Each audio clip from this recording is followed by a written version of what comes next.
Chelsea take on Qarabag in Azerbaijan tomorrow night in the Champions League, but with both teams having records on the line, it might not be as simple a tie as you might expect.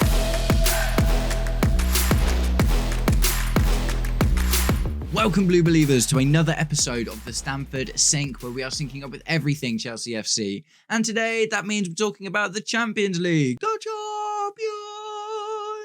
Oh, I love that song, man. I love that song so much. So, Qarabag, not entirely unfamiliar opponents to Chelsea, right? We took them on in a double-header in the old Champions League format in 2017, I want to say, and we all remember that goal.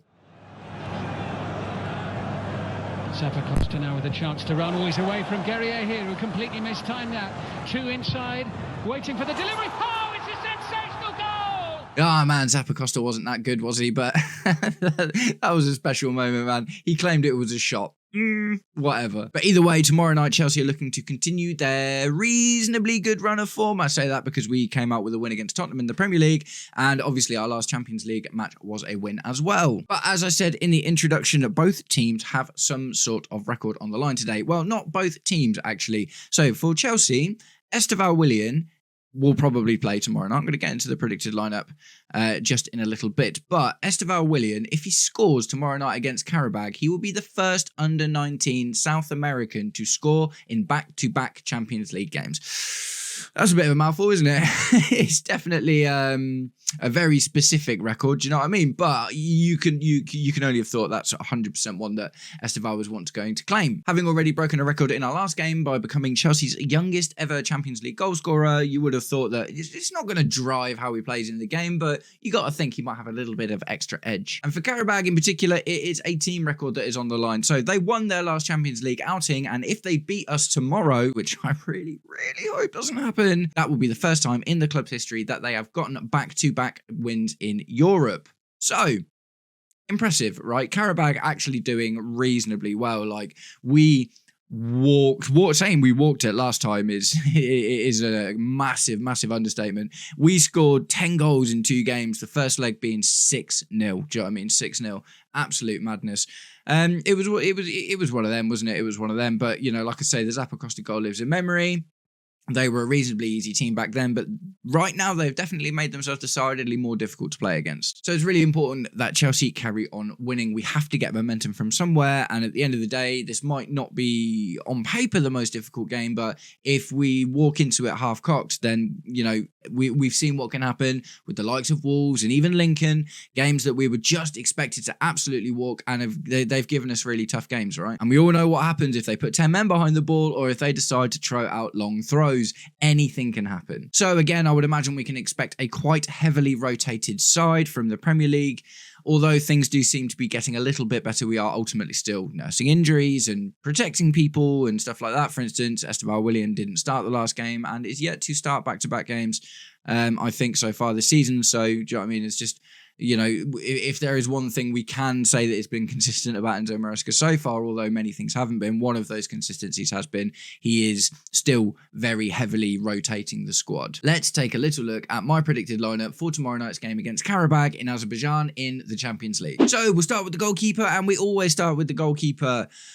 I'm probably wrong about this, but I am actually going to say Robert Sanchez. Like, in these games recently, we've definitely been throwing out Philip Jorgensen for, like, the heavily rotated kind of stuff. Like, Ajax was, you know, a really, really surprising one. And Wolves, for instance, in the League Cup, do you know what I mean? He's been getting these starts now. Truth be told, I just don't think we need to. I don't think we need to. And mainly it's just because he's absolutely terrible. So, for me, Robert Sanchez gets the start in the sticks, and he's earned it, truth be told, as well. He was great in the game against Tottenham, man. He was really, really good in the game against Tottenham. Loads of really good saves, no bozo moments. His passing is getting better. His distribution, which is obviously a really important part of what Maresca looks for in a goalkeeper. So I don't see the benefit. Like, I understand rotation to an extent, but Robert Sanchez, as far as we're aware, isn't one of the players that's carrying injuries. It is also absolutely imperative that we win this game. And if our attack falters at all, then at the very least, we need to not have a shaky goalkeeper in there. So I'm going to swap it up a little bit today, and I'm going to go straight to left back, and it's going to be Yoel Hato, I think. Now, Yoro Hato doesn't really play left back the same way Cucurella plays left back. He's a bit bigger, a bit more physicality behind him. And what we are generally seeing at the moment is he plays that kind of left back, left centre back, kind of like when Reece James is on the right. He's normally on the right of a back three. What we've seen from Yoro Hato so far is that he generally tends to fall into that left centre back role and does get forward a little bit. Like sometimes something we've seen is centre defensive midfielder dropping between the lines and splitting the centre backs with the fullbacks allowed to push up a little bit more. That is a little experiment we have seen a few times, but never for a whole game, just for like moments, right? But ultimately, I think either way, Yoro Hato can play both of those roles. Left back, inverted midfielder, left centre back, and he gets the start for me. Centre back, so I'll do these as a two, but I'm not going to do that today because I want to spend a little bit of time today talking about my first pick, who is Josh Achiampong. Now, the consistency is wild, man. It's so difficult trying to figure this stuff out. Like Josh Achiampong was trusted to get the start against Liverpool. Do you know what I mean? And I thought he was nailed on to get a start against Tottenham because I thought ultimately he's kind of been our best centre-back recently. Do you know what I mean? Trevor Chalobah, the best of the rest, but Josh Achiampong has 100% stepped up to the plate and is looking like he belongs in the team. So after having played a few, he played like 2 games back-to-back and it was like, okay, can he play a third? No was the answer to that question. So he missed the Spurs game and because of that, I do expect him to come back into the team and play in centre-back for this game. And he needs to, man. Like, if anything, it feels like a little bit of a downgrade. And I say that, like, I don't want to disrespect Qarabag. Obviously, like I said in my intro, if we do that, then, chances are we could have a really difficult game. But at the same time, Josh Achiampong has just been wicked and proven it time and time again against, Premier League opposition that he deserves a spot in this team. So to leave him out of the Spurs game for me was a bit like, and if we now play him in the Qarabag game, do we, is he going to find his way back into playing against the bigger teams later on? I don't know. But either way, I do think we'll see Josh Achiampong start in this game. And for the other centre-back role, I'm going to go with Uncle Tosin Adarabioyo, who has not been great recently, let's be honest. But he's definitely been getting minutes. I don't know whether it's like bringing him back to fitness thing, because he did spend some time out. And we've seen him subbed on at the end of games a couple of times recently. Do you know what I mean?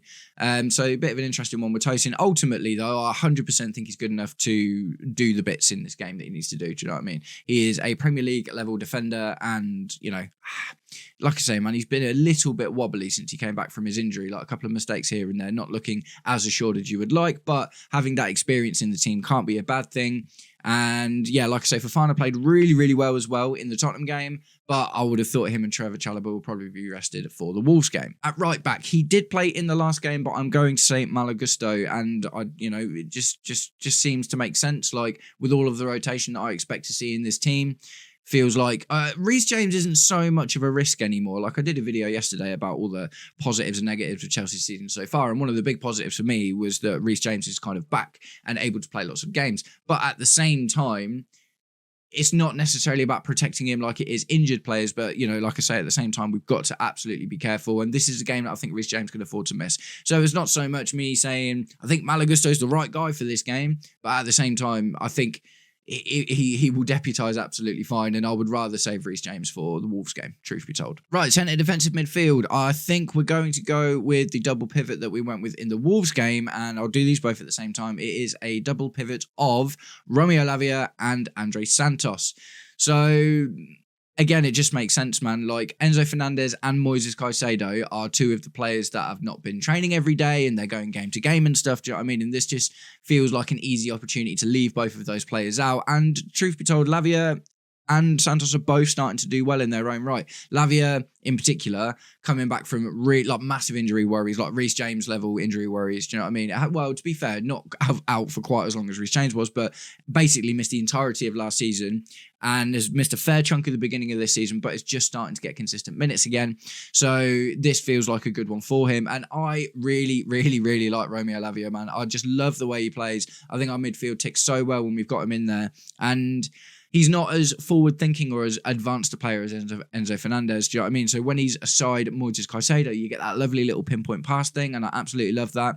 But at the same time, he can play that number 6 role quite well as well. And Andre Santos, who is my other pick, is more akin to Enzo Fernandez, right?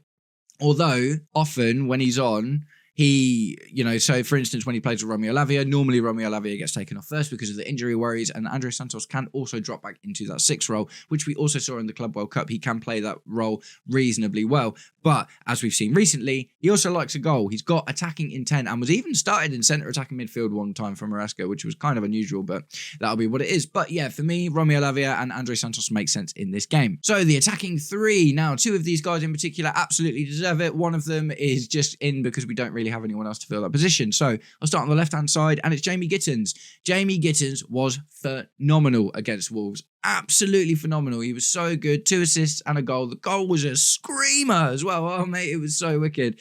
And he deserves another opportunity to keep going from strength to strength, right?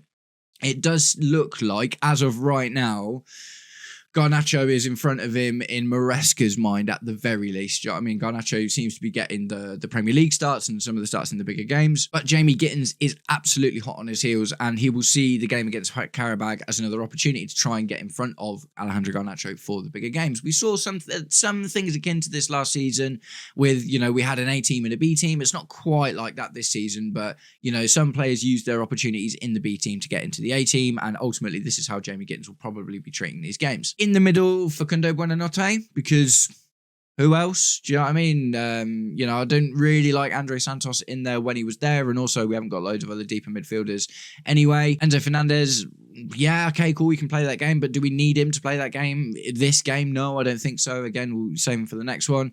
Cole Palmer's obviously still injured. Estevao, yes, Estevao can play that role, but I do think that Estevao is going to start in another position, which I'll get onto in a minute.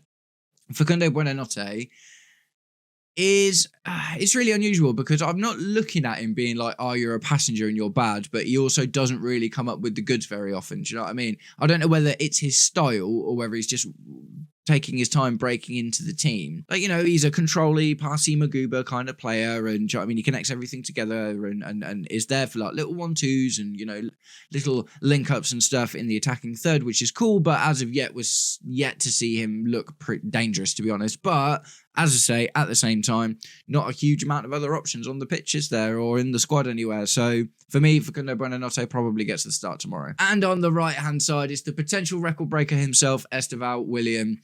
Oh man, the fan base, the conversation that's being had, not even just a fan base, man. I'm seeing so many stories from like pundits and news outlets and fans and YouTube commentators and stuff, and everyone has got a very slightly different opinion on Estevao Willian. Essentially, the question is, why isn't he playing more? Do you know what I mean? So, I saw a title of an article today, a football article called Maresca is managing Estevao perfectly. And I don't know about perfectly, like, I'm not 100% saying that Maresca's doing anything perfectly, but at the same time, I do think what we're doing with him is the right thing to do.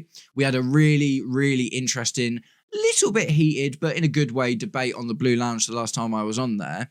And we were talking about Estevao's game time, essentially. A couple of the guys very firmly in the camp that he should be playing more, that he's fit enough. And, they made some really, really good points. Like, Estevao played for Palmeiras last year, and Palmeiras were in like the top 2 or 3 teams in the world for games played in the calendar year. Estevao was used to playing a lot of football. That's absolutely true. My thing is like, it's twofold, right? There's the physical thing, because all of our players are dropping like flies at the moment. The Premier League is more physically aggressive, do you know what I mean? And the style of play and the athleticism and stuff like that, do you know what I mean? I'm not saying he can't handle it, but there's more risk. The other thing for me is a mental thing as well. At the end of the day, like, we did this with Cole Palmer, is my kind of opinion. Do you know what I mean? Where we had Cole Palmer and he started doing well, so we played him every single game for 2 years. Do you know what I mean? And now 2 things happened. Obviously, the thing we're looking at the moment is Cole Palmer's ongoing injury worries that are very, very likely being caused by the fact that he's played so much football, because it's a groin issue. And that kind of issue normally indicates that he's played a lot of football. The other thing is just the mental thing, man. Like, when Cole Palmer went off form last year, just started getting slated, do you know what I mean? And that's difficult for anyone to deal with, man. Cole Palmer's a little bit older than Estevao, but and also Cole Palmer's from here, do you know what I mean? He understands the culture a little bit more. Estevao is 18 years old. And he's also new to the country. Do you know what I mean? His mum and dad have moved here with him, but he isn't surrounded by his friends and family. Do you know what I mean? And he's probably it looks like he's doing a good job of integrating. Don't get me wrong, I'm not saying he isn't, but he has come out at some point and said that like Cole Palmer's helping him learn English and he is struggling with the language and stuff. Do you know what I mean? So to not have Cole Palmer and then instantly go, well, we've got this 18-year-old, let's just bang him in the team all the time. If Estevao goes a few games or 3 or 4 games without putting something in or looking a bit leggy or gets inside his own head or something, then the press start coming in at him. It's like, mate, do you know what I mean? The kid's 18, man. So for me, it's like a mental protection as well as a physical protection. I think the fact that he's being given the opportunity to show that he can do it in a Premier League team without being relied on to do so is a good thing. I think if we put too much pressure on Estevao too early, it can create a myriad of problems, and some of those are mental and some of those are physical. But all of that aside, little rant I just went on there, I do think he gets to start in this game because this is the kind of game that he has been starting, and he has been featuring in a lot of games as well. Like, he might not start every game, but he's normally getting subbed on, and that is more than it was at the start of the season as well. And like I say, at the end of the day, if he scores, he'll be the first under-19 South American to score back-to-back games in the Champions League.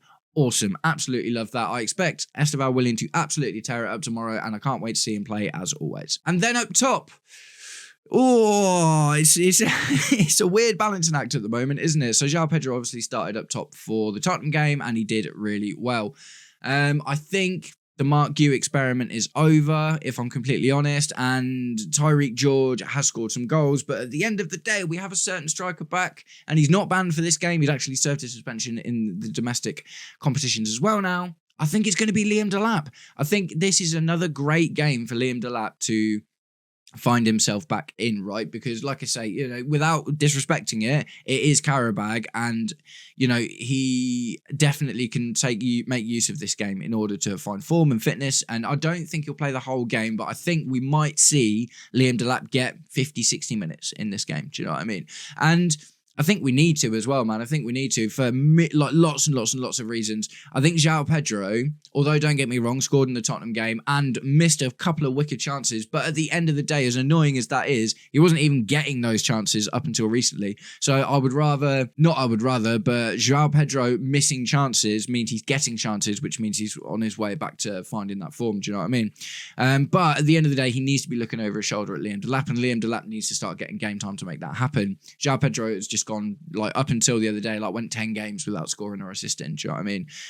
So, definitely it seems like we can't just pin all of our hopes on João Pedro, and ultimately what breeds good form, like competition. Do you know what I mean? Also, I really like Liam Delap. Very different kind of striker and offers us something very different. He is bullish, maybe a little bit too bullish. I just hope he doesn't elbow somebody in the face today. You know what I mean? Because that was absolutely unnecessary last time.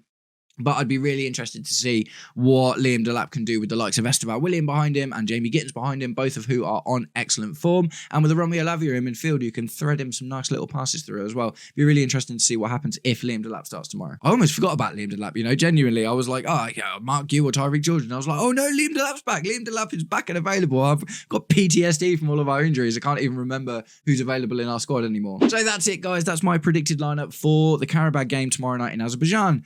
Like I say, one of those, man, I expect us to come out with a win. It could be a heavy win based on our previous games against them, but at the same time, they are doing a lot better in the Champions League this time round. They look like they're a much more difficult team to beat than they used to be. So we shouldn't walk into it half-cocked. We should expect a difficult game. We should expect low blocks and long throws, because that is just the blueprint of how to give Chelsea a hard time at the moment, isn't it? I'm really excited for this game, man. Estevao can break a record. Jamie Gittens has got an opportunity to carry on his amazing form from the Wolves game, and maybe we get to see a reasonable amount of minutes from Liam Delap, and hopefully he's had a bit of a talking to and given his head a shake and won't elbow anyone in the face. So that's it, guys. I'm going to wrap it up there. Thanks very much for sticking around until the end of the video if you did. If you got some more time and you want to watch some more Stamford Sink, feel free to check out this video here, which is a video I released yesterday about the pros and cons of Chelsea's season after 10 games so far. Nice one, guys. I hope you all have an absolutely wicked day. Take it easy.